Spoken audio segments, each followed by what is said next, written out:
विट्यापासून अगदी हाकेच्या अंतरावर असलेले राणी महाल मंगल कार्यालय, विटा सांगली रोड, MIDC समोर कारवे विटा. प्रशस्त हॉल, प्रशस्त जेवण हॉल, पार्किंगची सोय, लग्न, साखरपुडा, डोहाळे जेवण, बारसे, मुंज, वाढदिवस, कॉन्फरन्स मीटिंग. एक वेळ अवश्य भेट द्या. आमचा mobile number Arun Pawar 9840 33 59 93 94 03 73 39 16. Manager number 80 07 84 24 25.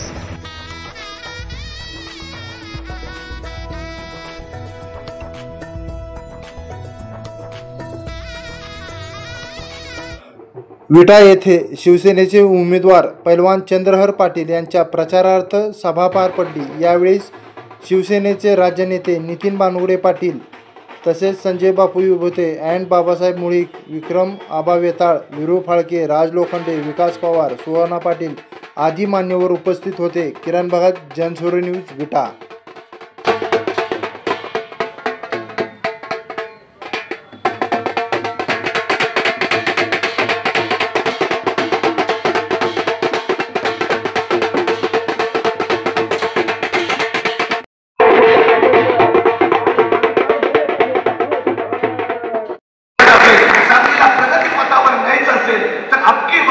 Chandrahar हे सत्यात आम्हाला आणावंच लागेल. आमची सांगलीची आणि देशाच्या लोकशाहीच्या दृष्टीनं सगळ्यात महत्त्वाची गरज आहे हे आपण निश्चितपणे लक्षात घेतलं पाहिजे. मला खात्री आहे, मगाशी उल्लेख केला, 350 वर्षापूर्वी छत्रपती शिवाजी महाराजांनी जो आम्हाला महाराष्ट्र धर्म दिला, त्या महाराष्ट्र धर्मासाठी अनेकांनी मैदानं गाजवली. त्या धनाचे जाधव असतील, संतांचे घोरपडे असतील, त्या संतांचे घोरपडेंचा वारसा आपण पुढे घेऊन निघाला आहात. निश्चितपणे मला खात्री आहे, शिवप्रभूंनी दिलेला तो महाराष्ट्र धर्म म्हणजे राष्ट्राचं रक्षण करणं, सगळ्या जाती धर्माला सोबत घेणं आणि या देशाला विकासाकडे नेणं हा जो महाराष्ट्र धर्म आहे. या महाराष्ट्र धर्म रक्षणासाठी आज चंद्रहारजी पाटील या लोकसभेच्या रिंगणामध्ये उभा आहे. ते या मातीतले आहे, या मातीतले भूमिपुत्र आहे. त्यामुळे मला नक्की खात्री आहे, 60 वर्षानंतर खानापूरचा खासदार द्यायची संधी आपल्याला आली आहे. या संधीचं सोनं या विटा खानापूरची जनता केल्याशिवाय राहणार नाही.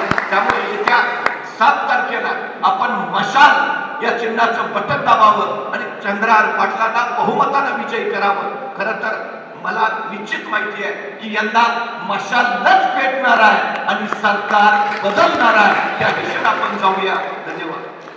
लोकशाहीच्या दृष्टीनं सगळ्यात महत्त्वाची गरज आहे हे आपण निश्चितपणे लक्षात घेतलं पाहिजे. मला खात्री आहे, मगाशी उल्लेख केला, 350 वर्षापूर्वी छत्रपती शिवाजी महाराजांनी जो आम्हाला महाराष्ट्र धर्म दिला, त्या महाराष्ट्र धर्मासाठी अनेकांनी मैदानं गाजवली. त्या धनाचे जाधव असतील, संतांचे घोरपडे असतील, त्या संतांचे घोरपडेंचा वारसा आपण पुढे घेऊन निघाला आहात. निश्चितपणे मला खात्री आहे, शिवप्रभूंनी दिलेला तो महाराष्ट्र धर्म म्हणजे राष्ट्राचं रक्षण करणं, सगळ्या जाती धर्माला सोबत घेणं आणि या देशाला विकासाकडे नेणं हा जो महाराष्ट्र धर्म आहे. या महाराष्ट्र धर्म रक्षणासाठी आज चंद्रहारजी पाटील या लोकसभेच्या रिंगणामध्ये उभा आहे. ते या मातीतले आहे, या मातीतले भूमिपुत्र आहे. त्यामुळे मला नक्की खात्री आहे, 60 वर्षानंतर खानापूरचा खासदार द्यायची संधी आपल्याला आली आहे. या संधीचं सोनं या विटा खानापूरची जनता केल्याशिवाय राहणार नाही.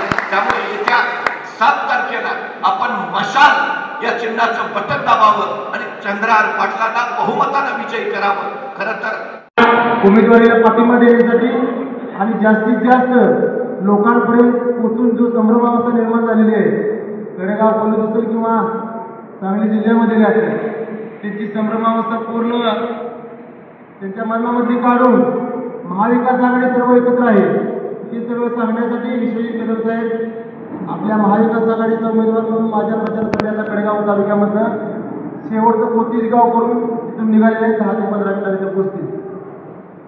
खरं तर काल परवा दिवशीची महाविकास आघाडीची संयुक्त बैठक सांगली शहरामध्ये पार पडली. उशीर झाला ही सभा बैठक होण्यास. ही गेल्या 1-1.5 महिन्यापाठीमागे महाविकास आघाडीची बैठक आपल्या जिल्ह्यामध्ये व्हायला पाहिजे होती, पण काही कारणामुळं तिकिटाची चढाओढ झाली होती शिवसेना काँग्रेस पक्षामध्ये, त्यामुळे एखादा वेळ झाला. पण जी परवा दिवशीची बैठक झाली त्या बैठकीसाठी जिल्ह्यातील सर्व प्रमुख महाविकास आघाडीचे नेते आदरणीय जयंतरावजी पाटील साहेब होते, बानवडे पाटील सर होते, त्याचप्रमाणे विश्वजित कदम साहेब, सुमन काकी तासगावचे आमदार सुमन काकी होत्या, अरुणांना लाड होते. जिल्ह्यातील सर्व तालुका प्रमुख तिन्ही पक्षाचे सर्व प्रमुख पदाधिकारी परवा दिवशी सांगली शहरामध्ये उपस्थित होते आणि तिथं जी बैठक पार पडली त्यानंतर खरंतर महाविकास आघाडीमध्ये एक नवचैतन्याचं वातावरण निर्माण झालं आणि महाविकास आघाडी एक संघ झालेली आहे. हा मेसेज पूर्ण जिल्ह्यामध्ये गेल्यानंतर काल सुरुवातच विश्वजित कदम साहेबांनी सांगितलं की आपण सुरुवातच पणस पडगावमध्ये करू, म्हणजे कुणाच्याही मनात कुठलीही शंका राहणार नाही. त्यामुळे काल सकाळी त्या पद्धतीने आम्ही सकाळी 8 वाजता वसगडे गावापासून सुरुवात केली, संध्याकाळी शाळगावमध्ये रात्री 11:30 पावणे 12 वाजता शेवट केला. खरं तर अनेक दिवस झाले तुम्ही सांगलीच्या जागेवरनं महाराष्ट्रामध्ये नव्हे तर भारत देशामध्ये काय चालू आहे बघितलं. जागा शिवसेनेला सुटणार का काँग्रेसला सुटणार. बस काँग्रेसच्या वतीने त्यांची मागणी होती, बरोबर होती, आमची शिवसेनेच्या वतीने आमची मागणी बरोबर होती. तिकीट मागण्याचा अधिकार सर्वांना आहे, पण शेवटी महाविकास आघाडीचा निर्णय झाल्यानंतर सर्वजण महाविकास आघाडी पूर्ण एकत्र एक संघ होऊन आज माझ्या पाठीमागं शिवसेना पक्षाच्या पाठीमागं ठामपणे उभा आहे. खरं तर बापू अनेक ठिकाणी विरोधकांच्या टीका करायला कुठली जागा नाही, म्हणून एक टीका सातत्याने होती की उमेदवार नौका आहे. पण मला वाटते त्यातल्या एका उमेदवाराला माहीत नसेल, 2007 साली जिल्हा परिषदेची निवडणूक मी लढवलेली होती. वयाच्या 22व्या वर्षी स्वतःला पहिलं मतदान करून 10 मतांनी जिल्हा परिषद निवडणूक जिंकलेला कार्यकर्ता आहे. त्यानंतर जिल्ह्यासाठी काय योगदान, कुस्ती क्षेत्रातली माझी कारकीर्द तुम्ही सर्वांनी बघितलेली आहे. तुम्ही सर्वजण इथं खानापूर तालुका म्हणजे माझ्या गावातले सर्वजण लोक कुस्तीची कारकिर्दी असेल किंवा सामाजिक क्षेत्रातली माझी कारकीर्द असेल, जी गोष्ट केली आजपर्यंत की सांगली जिल्ह्याचं नाव कशा पद्धतीने मोठं होईल, सांगली जिल्हा भारताच्या नकाशावर कशा पद्धतीने उठून दिसेल यासाठी आतोनात प्रयत्न करून त्या गोष्टी पूर्ण करण्याचा प्रयत्न केला. मला एवढंच सांगायचं आहे, नेतृत्व कसं असावं. ही जनता बोळी नाही, बाबडी नाही. ज्या जनतेनं तुम्हाला 5-5 वर्ष या सत्तेत जाण्याचा अधिकार दिला त्या जनतेला तुम्ही किती विश्वासात घेताय. त्याच्यानंतर बेडगला एक प्रकरण झालं. बेडगला डॉक्टर बाबासाहेब आंबेडकरांच्या नावाची कमान पाडण्यात आली.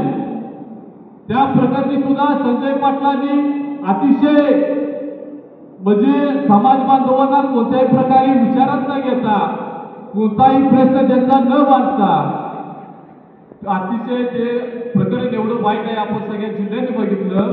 पूर्णपणे त्या समाजाला गाव सोडायची वेळ आली. चालक लॉक मार्च मुंबईपर्यंत काढण्यात आला. तरी या जिल्ह्याचा खासदार बोलू शकत नाही, जिल्ह्याचा पालकमंत्री भाजपचा असताना बोलू शकत नाही. मग आमच्या भाजप काय कामाची आहे, नुसतं बोकाटी बसवायचं काय यांना. आम्ही या सांगली जिल्ह्यापुरता विचार करतोय. ह्या जिल्ह्यात आतापर्यंत यांनी सांगितलं आम्ही कामं केली, निधी आणला, कामं केली. मी बघितलं ठराविक कामं आणली, रोडची आणली, गटराची आणली. त्याच्या पलीकडे तुम्ही कामच आणलं नाही. तुमचं काम फक्त कमिशनचं काम होतं. तुम्ही काम या जनतेचं केलेलं नाही. त्या खासदारांच्या वरती माझा हा आरोप आहे आणि जाहीरपणे मी सांगू शकतो. आपल्या बगल बच्च्यांना मोठं केलं, फायदे मंजूर केल्या, आपली काय कामं झाली म्हणून आपण खासदार म्हणून मिळवू शकत नाही. ते त्यांनी जाहीरपणे सांगावं की मी या मतदारसंघामध्ये हे काम केलेलं आहे. त्यांनी स्वतःला सांगताना सांगितलं गेल्या 5 वर्षामध्ये 2 वर्ष माझी कर्जामध्ये गेली आणि 2 वर्ष कर्जामध्ये गेली. तुमचं ते डोंगर होतं, ते जनतेला सांगून काय उपयोगाचं नव्हतं. ज्या जनतेनं तुम्हाला निवडून दिलं, खासदार केलं, त्या जनतेचा एकही प्रश्न तुम्ही मार्गी लावू शकला नाही. ही सगळ्यात वाईट दुःख आहे. कारण गेल्या 10 वर्षामध्ये जेवढं तुम्ही आपल्या फायदे मंजूर करण्यामध्ये व्यस्त होता, तुम्ही या सांगली जिल्ह्याची जनता या तहसील कार्यालय आणि कलेक्टरच्या ऑफिसच्या बाहेर आंदोलन करण्यामध्ये व्यस्त होती.